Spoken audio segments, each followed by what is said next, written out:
Disney's Grand Floridian Resort and Spa, one of Disney World's most luxurious hotels, located within walking distance of Magic Kingdom and features incredible views. So, what's the problem?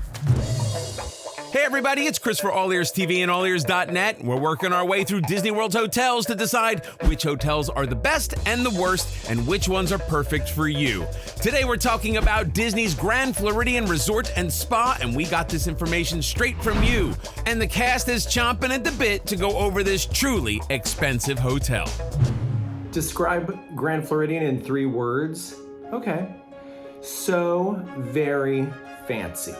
That's what I'm going with. Because this place is Victorian luxury as only the Walt Disney Company can do. You are immersed in the theming of a luxurious hotel stay during the Victorian age. And if that sounds like the kind of immersion that you love or that you might like, I think this might be the resort for you. Disney's Grand Floridian and Spa is the Victorian-themed hotel located on the shores of the Seven Seas Lagoon, just a short walk or a monorail ride away from Magic Kingdom. The inspiration for this resort comes from several things, mainly Victorian-era Florida beach resorts from the late 19th and early 20th centuries. Like the Polynesian resort resembles Adventureland and the contemporary resort is inspired by Tomorrowland, Grand Floridian is considered a reflection of Main Street, USA. And of note is that the Grand Floridian is one of the most expensive hotels in Disney World. It's absolutely no secret that the Grand Floridian is really expensive. However, what you're paying for is not only really nice deluxe amenities, but you are also getting walking distance to Magic Kingdom as well as a monorail or a boat ride. You also are getting really incredibly upscale dining options, nice rooms, fun theming. So you are getting a lot for that price. However, it's definitely something to consider, especially if you're going with family. You're not planning on spending a ton of time in the room, whether that is the right monorail loop hotel for you. So here's the thing about the Grand Floridian. It's just too pricey for how run down the rooms are becoming. I don't know if you've seen them lately, but they need some TLC. It's been a while since they got some love, and I think it's pretty clear. For how much you're paying a night at that resort, to have rooms that are run down, that aren't as nice as they could be, I just think it's way too much. There is some amazing dining and really fun experiences. I would love to go to the Grand Floridian for like a day, just to hang out, to have some fun, but I just don't think the rooms are worth what you're going to be paying for them. Personally, I love to spend a day there. One of my favorite places to just hang out, have some brunch. I think the Grand Floridian Cafe is a very underrated spot. So wonderful, but way too expensive to be staying overnight in my opinion. We're not exaggerating when we say these are pricey rooms. You're looking at a minimum of $700 per night, and that's for a standard room. Some rooms run upwards of $5,000. In terms of amenities, enjoy the 111,000-gallon pool that overlooks the Seven Seas Lagoon and slide down a 181-foot-long water slide. Relax at the Grand Floridian Spa, rent a motorized boat, go fishing, or take a special cruise around the lagoon and Bay Lake. It sounds fancy, it looks fancy, it is fancy, and I even feel a little underdressed to just even talk about this resort. It is a deluxe resort, it's on the monorail loop, it's very close to Magic Kingdom. You are hitting all of the boxes. The rooms are going to be very expensive, but it's classy, it's Victorian, it's elegant, it's the perfect flagship hotel for Disney World. They filmed that episode of the Full House there, and Uncle Jesse was singing to Aunt Rebecca on the piano, and I just want that. That's what I want. Yeah, this place is expensive. I'm not going to lie. It is way out of my price range at this time in my life. I did stay here with my parents not too many years ago for my birthday, and we got some kind of deal. It's not the nicest hotel room I've ever been in.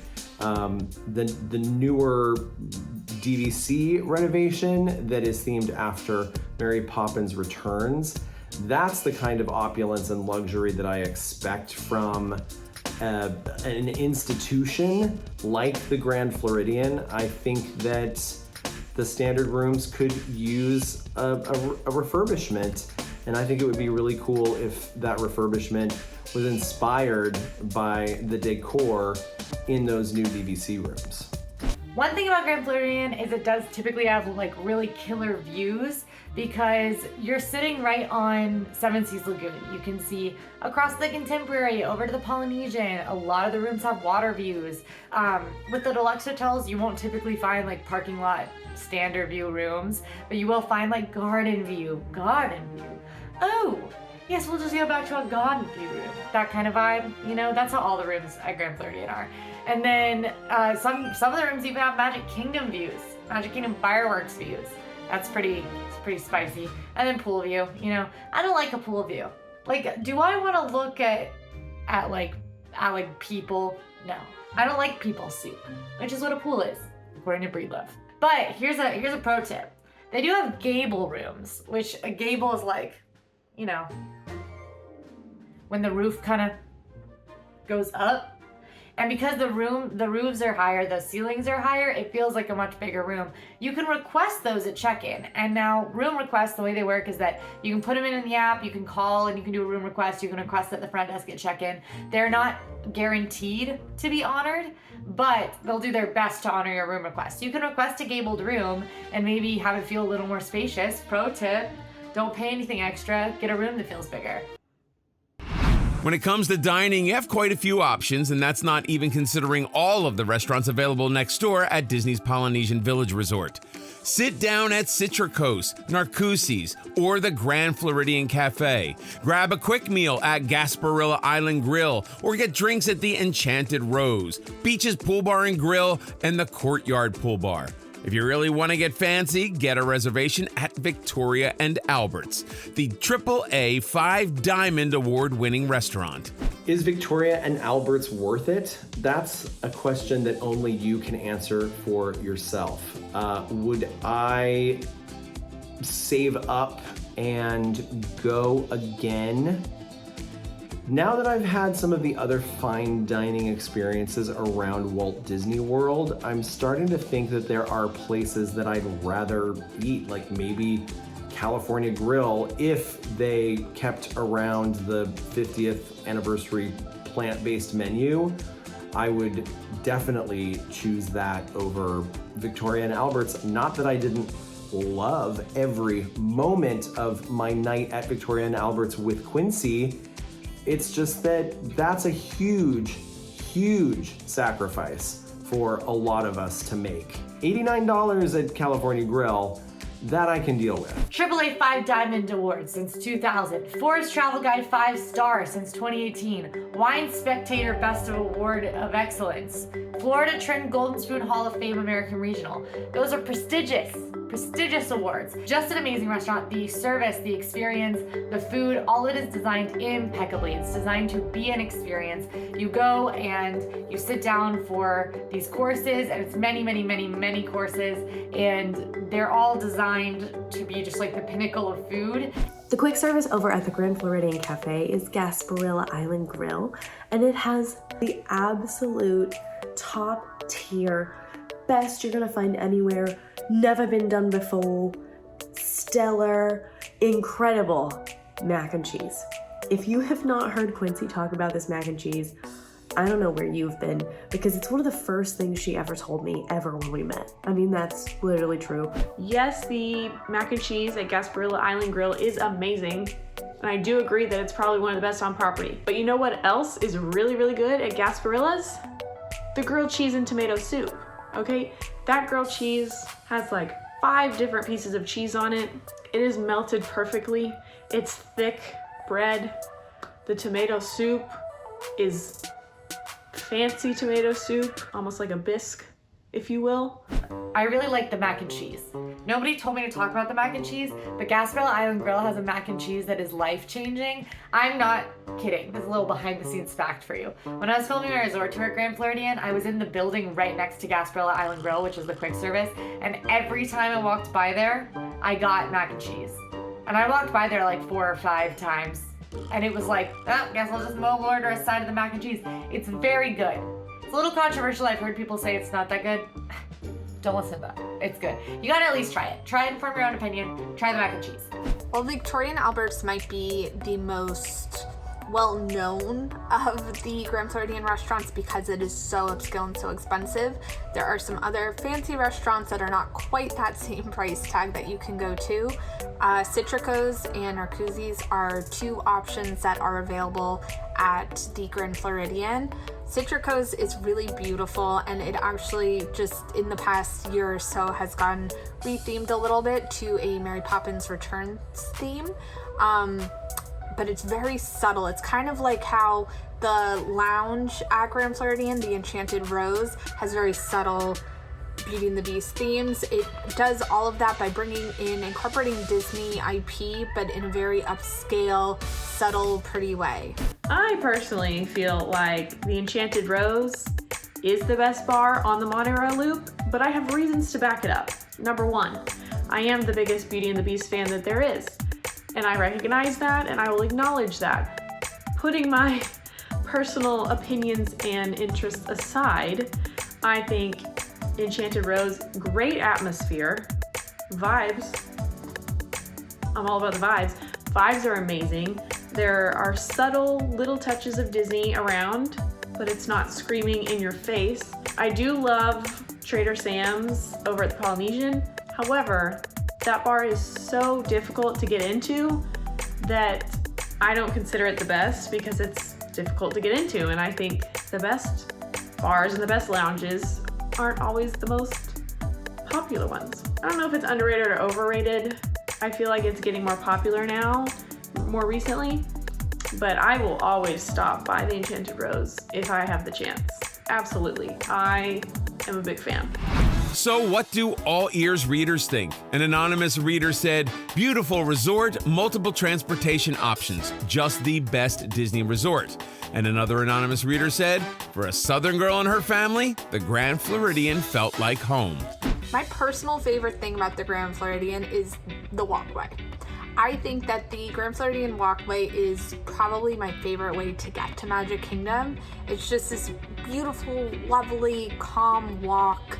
And I know, yes, you are going to do a lot of walking throughout your day at Magic Kingdom, so it sounds a little bit, maybe much, that you would also walk to get to and from. However, it is, for me, the perfect way to start a day in Magic Kingdom. And is it worth the whole price tag of the Grand Floridian? No, not necessarily, but I definitely think that it makes for an even more magical experience. I like the food, and I like that you're only a monorail ride away from Magic Kingdom, so that way if you're in the park and you really want to drink, you can head over to Enchanted Rose and go straight back. What more can you ask for? I think it's a great spot to resort hop. It has so much dining, it has lots of things to do. Maybe if you are having a girls' vacation, or even not even a girls' vacation, any vacation, and you want a day at the spa, they have a spa there that you can relax in. Fun boat transportation to the Magic Kingdom. On the flip side, Sarah B4 said, it's a good hotel, but I don't think it's any better than a $150 to $200 per night chain hotel. The decor wasn't super immersive, there was nothing mind-blowing about the room or amenities, and the on-site food was just as good as other food around the parks. I'd say the major downside to Grand Floridian for a lot of people, myself included, is going to be the price. Price is an issue. I am looking for places to stay on Disney World property that fit into my budget and don't make it so that I have to scrimp and save for years to come because I wanted to spend 5 days in a resort on Disney property that is, themed to be luxurious, but the reality of the rooms isn't that they exude luxury at this point in time. Now, my big take on Grand Floridian is I don't think the price is worth it. I just don't think that price is worth these rooms. A lot of the rooms are outdated, though some have been updated with a very nice like Mary Poppins theme. They're doing a lot of like little updates around the resort. A lot of the rooms are outdated. I stayed in a very expensive room for my Grand Floridian Resort tour, which you can check out on the channel. But with that, like with the room that I stayed in, I mean, the furniture looked like super dinged up. It just didn't feel like a luxury experience to me. The resort has a lot of amenities that feel luxury. Being able to stroll over to the Enchanted Rose Lounge or sit in the lobby and listen to the pianist, that feels luxury. The rooms themselves do not. Grand Floridian pros and cons. The pros, living in luxury in Disney World while staying right next to Magic Kingdom, and great food options both on location and nearby. The cons, some of the most expensive rooms in Disney World, and it's more luxury than Disney, so it's not great for young families. Still not sure? Let's get some final thoughts. If you are not going to be in your resort room very much, then I would not recommend Grand Floridian Resort. This is a resort where if I was paying to stay there, most of my vacation is going to be spent in that hotel because I want my money's worth. And if I'm only going to the resort to sleep, then I'm not gonna roll out all that cash for a deluxe resort. I love a lot of things about the Grand Floridian.